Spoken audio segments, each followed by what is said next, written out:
ए राजा जी बोलूँ या फीलिंग दे दूँ कि ना ए राजा जी ना, तो बस ये जो चीज़ें हैं ना बस पब्लिक में वायरल हो जाती है। लोग उतना ही सुन के जब एक चेहरे पे हँसी आ जाती है, कहते हैं ना कि रुलाना आसान है, हँसाना मुश्किल है। मान्या बस शब्द है भोजपुरी, भाषा ही वो दो मान्या है।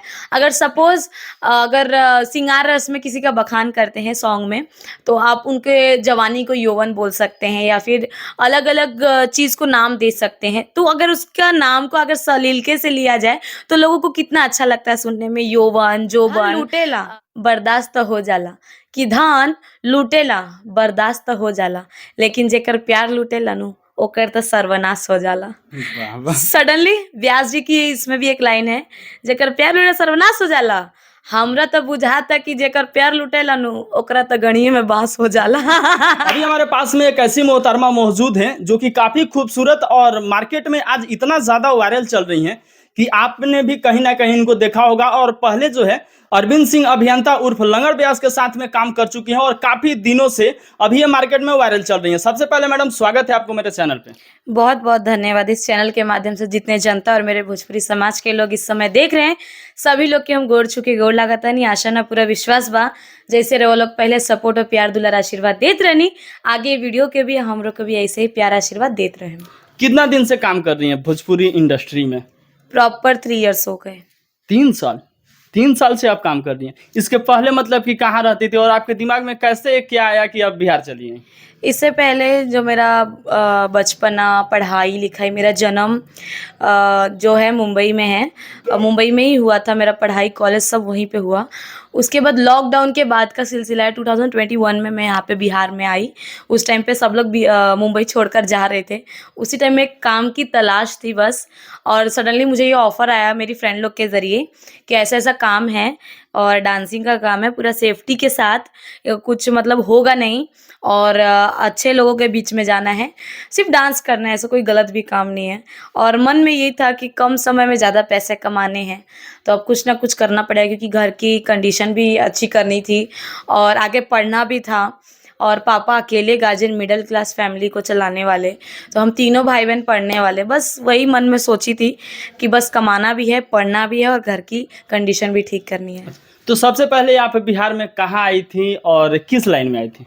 सबसे फर्स्ट मैं बिहार में आई हूँ तो यहीं आई हूँ अनिल जी के पास, और अभी तक मैं यहीं हूँ। मैंने अदर के बारे में सोचती भी नहीं हूँ कि मैं किसी के और के पास जाऊँ, क्योंकि सबका भरोसा नहीं है, कौन क्या सोचता है। शुरुआत में सब अच्छा लगता है, उसके बाद धीरे-धीरे सबका पता लगता है कि लोग अंदर से कैसे हैं।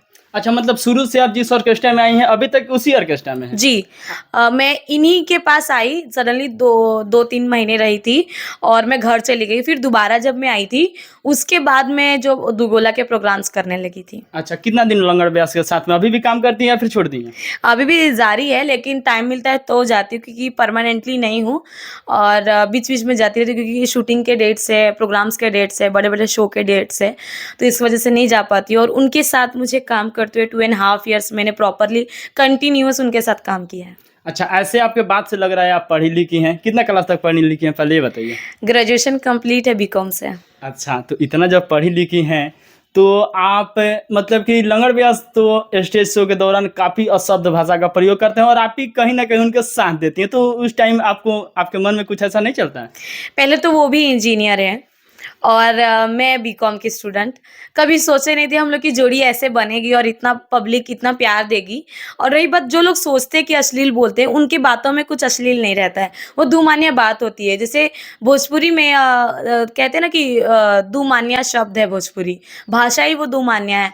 अगर सपोज़ अगर श्रृंगार रस में किसी का बखान करते हैं सॉन्ग में, तो आप उनके जवानी को यौवन बोल सकते हैं या फिर अलग-अलग चीज़ को नाम दे सकते हैं। तो अगर उसका नाम को अगर सलीके से लिया जाए, तो लोगों को कितना अच्छा लगता है सुनने में, यौवन, जोबन, पेट, ये सब सुनने में अच्छा लगता है। और सडनली आप उसको डायरेक्ट उसके नाम से बुला दीजिए, तो वो पब्लिक के कान में और माइंड में सेट है कि ये गलत चीज़ है। लोग गाली देंगे या फिर अलग-अलग बात करेंगे।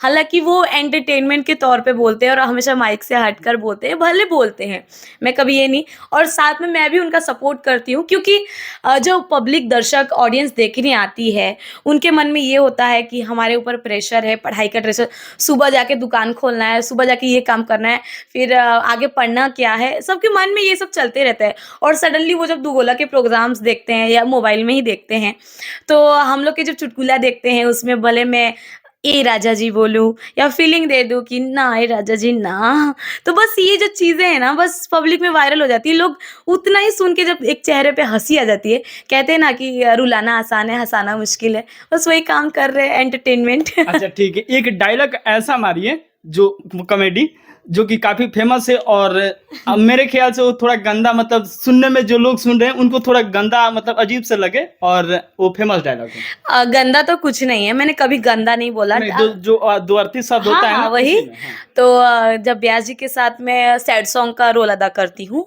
तो सडनली जैसे लवर लोग कैसे बात करते हैं उस टाइप में, और मेरा रोने का अंदाज भी अलग है। मैं रोते रोते जाती हूँ और बोलती हूँ कि ए जान अब हमार शादी होके जा रहल बा।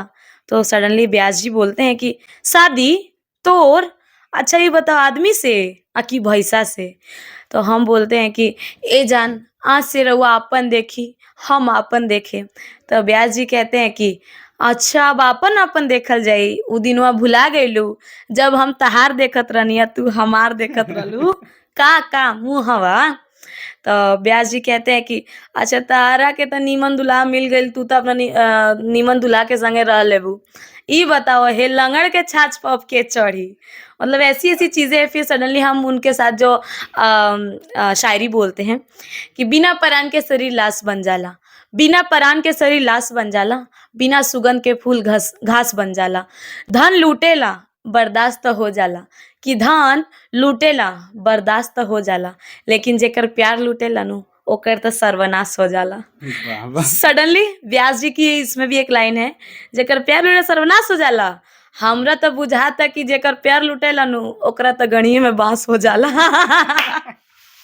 रउआ लोग देखले बानी कि ना, रउआ लोग कमेंट में जरूर बताएं, और जरूर से जरूर कमेंट करें और लाइक भी जरूर कर दें कि डायलॉग रउआ लोग के कैसन लागेला। अच्छा, 3 साल से आई हैं, तो आप तो महाराष्ट्र की रहने वाली हैं, कहीं न कहीं देखा जाए तो आपको तो मराठी, भोजपुरी सीखने में कितना टाइम लगा आपको? टाइम नहीं लगा, आई थिंक मुझे लग रहा है कि 6-7 मंथ्स मुझे लगे सीखने में, क्योंकि मैंने ऐसा कभी सोचा ही नहीं कि सीखना है। मैंने ये सोचा कि जैसे कहते हैं ना कि आप जहाँ जाइए उस रंग में रंग जाइए। बस मैं आई जब यहाँ पे मुंबई में, तो मराठी मुझे प्रॉपर आती है। हम लोग का लैंग्वेज, थर्ड लैंग्वेज भी मराठी था, मैंने पढ़ा भी है और महाराष्ट्र बोर्ड से की हूँ, तो मराठी तो मुझे प्रॉपर है, इंग्लिश भी प्रॉपर है, बट भोजपुरी कभी सोची नहीं थी सीखने मिलेगा। लेकिन और आपको एक बात पता है, मैं अपने इंटरव्यू में बोलती हूँ ये चीज़ कि भोजपुरी बोलने को लोग शर्माते हैं, और जो लोग बोलते हैं वो लोग को लोग लो क्वालिटी के समझते हैं कि ये लोग लो क्वालिटी के भोजपुरी बोल। लेकिन मैं ऐसा नहीं समझती। भले मेरे मम्मी पापा मुंबई के हैं, मेरी फैमिली है, लेकिन मैं ऐसा समझती हूँ भोजपुरी की तरह कोई अब भाषा अभी तक नहीं है। हिंदी है हमारी मातृभाषा है, लेकिन भोजपुरी की तरह अभी तो कोई भाषा नहीं है जिसमें आप मजाक भी करो तो इज्जत से करो। और यहाँ की तौर तरीके, यहाँ के संस्कार, यहाँ की परंपरा, आई लव दैट, मुझे पसंद है यहाँ का सब चीज़।